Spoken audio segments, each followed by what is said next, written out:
Bonsoir à tous et bienvenue dans cette édition tout en images de votre JTM. À la une de ce journal, cette nouvelle opération judiciaire qui a eu lieu ce matin du côté de Mramadoudou. Le procureur de la République a souhaité frapper à nouveau du poing sur la table. Grâce à un impressionnant déploiement de gendarmes, 28 bangas accueillant près de 80 personnes ont été visités. Plusieurs individus ont été interpellés car en situation irrégulière sur le territoire. Par ailleurs, 6 personnes soupçonnées d'être des marchands de sommeil ont été placées en garde à vue. En effet, cette opération visait à lutter contre l'immigration clandestine et ceux qui se plaisent à en profiter. Le point sur cette nouvelle opération d'envergure, dans ce sujet signé Leslie Vimonet et Abbas Alidi. Les grands moyens ont à nouveau été déployés ce matin, du côté de Mramadoudou cette fois. Là encore, le procureur de la République, Camille Miansoni, était sur place pour mener cette opération judiciaire qui vise à lutter contre l'immigration et ceux qui en profitent. On a contrôlé environ 28 bangas.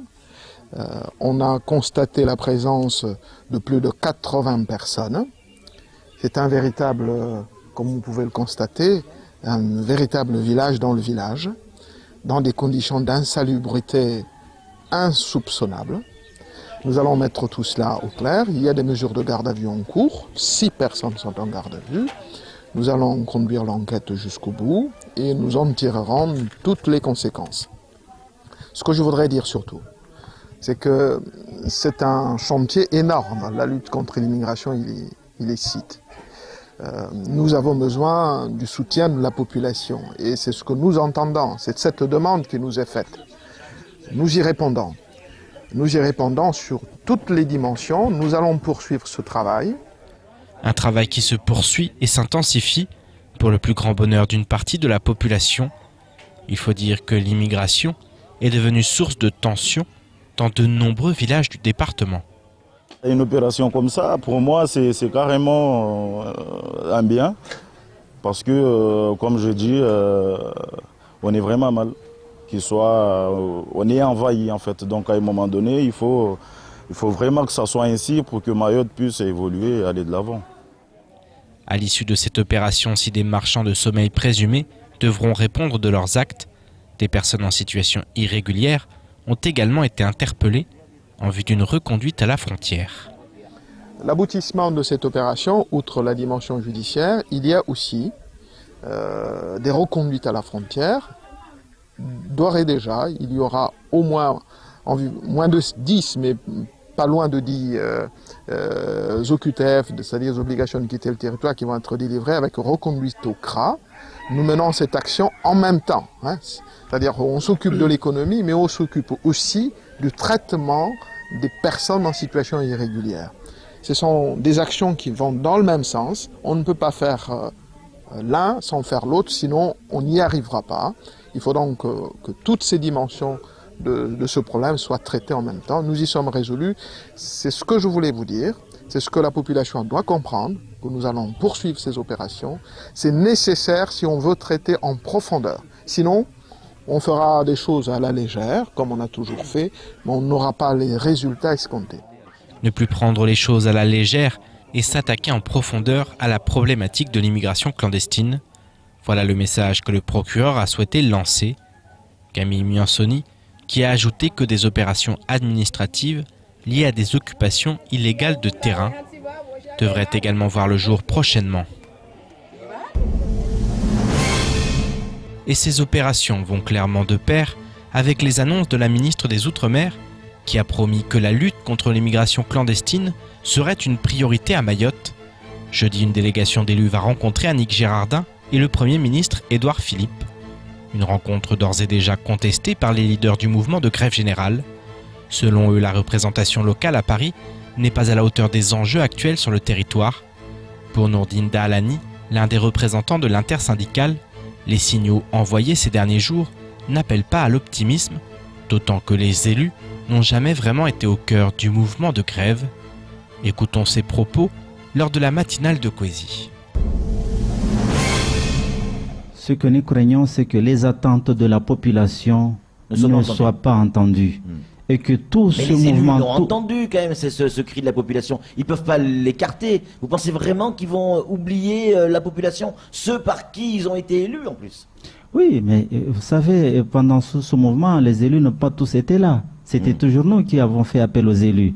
Donc il fallait que nous, on continue à s'assurer que effectivement les attentes de la population puissent être portées par les élus de la plus haute gravité possible pour pas que ce mouvement accouche d'une souris à la fin. Et c'est ça vraiment notre crainte. Et donc il fallait à tout prix que les élus soient sensibles sur nos attentes, parce que comme on l'a marqué sur le courrier, nous, on n'est plus en mesure d'accepter des mesures d'investissement, des mesurettes de caniveaux ou de préaux sous forme de cantines scolaires. On n'en est plus là. Il faut que nos élus aient une vision plus ambitieuse de Mayotte. Il faut qu'on puisse raisonner vraiment en termes de développement à moyen, long terme, voire très long terme. Et suite au dernier rapport de la Chambre régionale des comptes, qui accable la gestion financière de l'exécutif au conseil départemental, les élus de la majorité enchaînent les sorties médiatiques afin de se justifier. Ce matin, nous recevions sur notre plateau le 6e vice-président du conseil départemental en charge des finances, Ouseni Benissa, a tenu un discours très positif, en raison notamment d'un excédent financier qui permet d'envisager le futur en termes d'investissement. Selon lui, les dépenses du conseil départemental ont toutes été réduites afin d'assainir les finances et de penser les grands projets du futur. Les explications dans ce sujet, signé Leslie Vimenet. La Chambre régionale des comptes n'a pas été tendre avec l'exécutif du conseil départemental. Ces deux derniers rapports sur la gestion des ressources humaines et le service des transports maritimes mettent en lumière des fonds publics qui ne sont pas toujours utilisés dans l'intérêt général. Face aux accusations, ce matin, le vice-président en charge des finances a souhaité faire le point sur la situation financière de l'institution. On a dans un premier temps effectivement pu avoir des recettes supplémentaires. Je n'ai pas envie de le cacher, ça aussi. Il y a eu des recettes qui n'étaient pas prévues à l'exercice, en début d'exercice. Il y a eu des recettes exceptionnelles. Exceptionnelles qui sont arrivées, notamment une augmentation de certaines dotations. L'État qui a renoncé sur des prélèvements qu'il voulait faire d'impôts, notamment d'impôts sur les sociétés qui dataient depuis certaines années. Et certaines régularisations aussi. Mais oui, voilà, de l'État qui sont venus. Mais il y a aussi des vrais efforts qui ont été faits par le conseil départemental sur les dépenses. Pour la clôture de l'exercice 2017, on va être excédentaire de 40 millions, plus les 4 millions de l'excédent de l'année 2016. Donc on est... pour confirmer, valider, excédentaire de 44 millions. Pour la prévision 2018, là aussi, on se dirige vers un excédent de 37 millions d'euros, qui peut là aussi être amélioré. Des améliorations qui, selon certains, sont liées au manque d'investissement de la part du conseil départemental. Pour le chef de file de l'opposition, ces chiffres excédentaires ne sont pas une bonne nouvelle sur un territoire où le manque d'infrastructures est criant. Une institution qui est dirigée pour faire des économies, c'est une institution qui ne fonctionne pas. Une institution doit fonctionner, doit pouvoir utiliser cet argent. Si nous avons 40 millions d'euros, ça veut dire qu'on n'a pas fait certaines choses par ailleurs. Si nous avons 40 millions d'euros aujourd'hui, ça veut dire que nous n'avons pas investi pour la population mahoraise. Donc ces 40 millions d'euros soient investis aujourd'hui. Comme on a entendu, apparemment ça va passer à 130 millions. 130 millions sont investis cette année pour les Mahorais, ça ne pourrait faire que du bien pour Mayotte.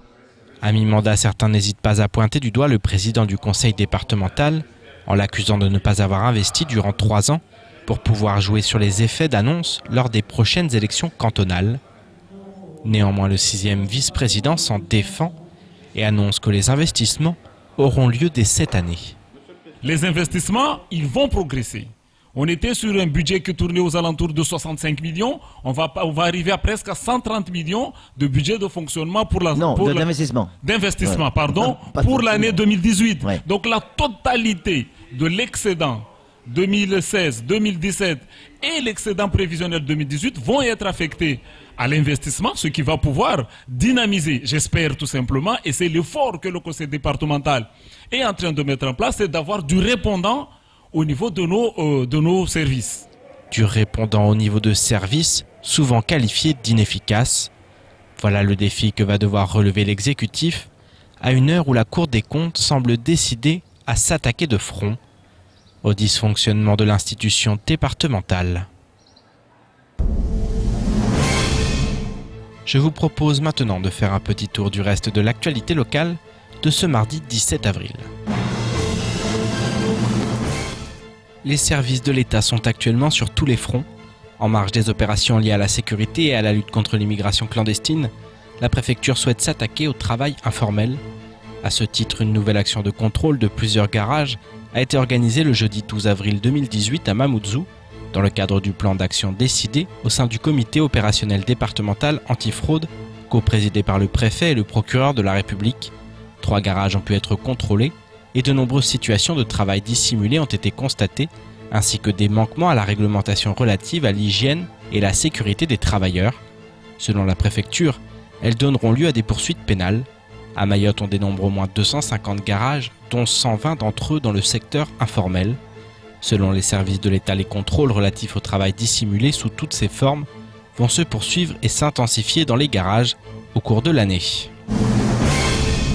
Depuis un décret datant du 29 décembre 2017, certains préfets possèdent le pouvoir de déroger, dans certaines limites, aux normes nationales, dans le but d'accompagner et de faciliter la réalisation de projets publics ou privés. Le préfet de Mayotte, Dominique Sorin, est concerné. Ce pouvoir de dérogation s'exerce à l'occasion de l'instruction d'une demande individuelle et se traduit par la prise d'une décision au cas par cas. Il permet de décider de ne pas appliquer une disposition réglementaire à un cas d'espèce.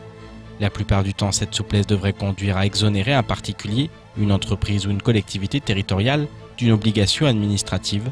Les préfets et représentants de l'État concernés peuvent par exemple donner une suite favorable à une collectivité qui fait une demande de subvention mais omet de fournir une des pièces exigées. Les préfets devront communiquer au ministère de l'Intérieur la copie de chacun des arrêtés qu'ils prennent dans le cadre de l'expérimentation.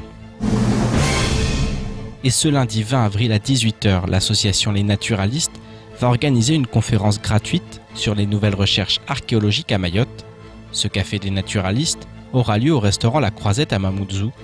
Animée par l'archéologue Marine Ferrandis, la conférence va permettre d'aborder les fouilles des dernières années qui ont contribué à éclairer l'histoire de Mayotte. Les campagnes de fouilles effectuées sur les communes d'Akwa, Koungou, Tsingoni, Chikoni, Bandrélé et l'Abattoir ont ainsi permis d'explorer les modes de vie de la population mahoraise du XIe au XIXe siècle. Le mobilier découvert, céramique en terre cuite, perles en pâte de verre et coquillages, objets du quotidien, témoignent des activités domestiques, mais également des échanges commerciaux pratiqués dans tout l'océan Indien.